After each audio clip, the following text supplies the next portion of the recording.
Naomi Osaka's US Open upset of Coco Gauff could reset their trajectories. Osaka's decisive fourth-round victory over sloppy Gauff recalled their famous match at Flushing Meadows from 6 years ago and could affect where they go from here.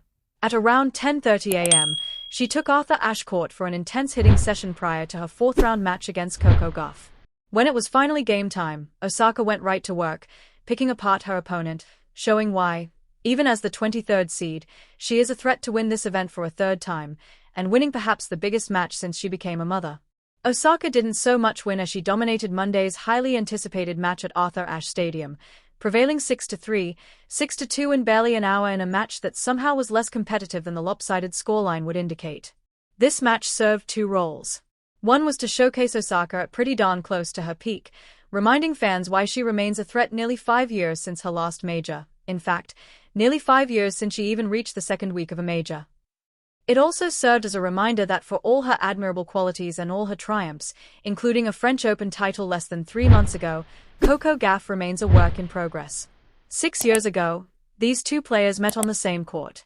Gauff was only 15 years old, and the match was memorable mostly for how well Osaka handled an awkward occasion, beating a phenom 6-3, 6-0, and then inviting Gauff to stick around and conduct an interview, lessening the awkwardness of the blowout.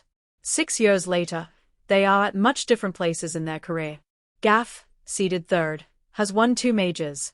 Osaka, suddenly crowding her late 20s, is a mother who hasn't done a whole lot of winning lately.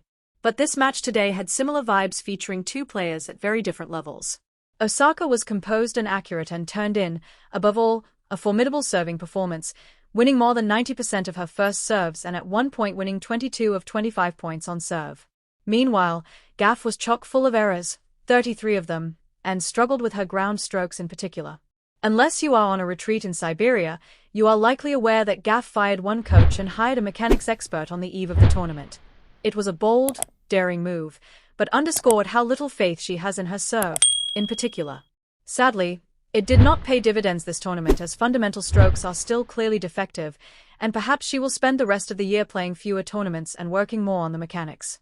It is remarkable that a player with such flaws has achieved the heights she has, period.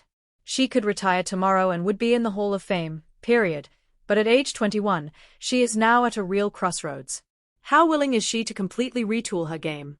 Osaka, on the other hand, seems to have finally gotten her groove back. Her ball striking has never been in doubt. It's other elements, including her match generalship, that have failed her in recent years. Today, she was not just accurate, but poised, and despite her modest ranking must be considered a contender to win a third title in New York. 4 times in Osaka's career, she has reached the quarterfinals of a major. She is a perfect 12-0 each time racing to the title. She is now in her 5th quarterfinal, and if she can sustain the level of play and level of poise she showed Monday, a 5th title is hardly out of the question.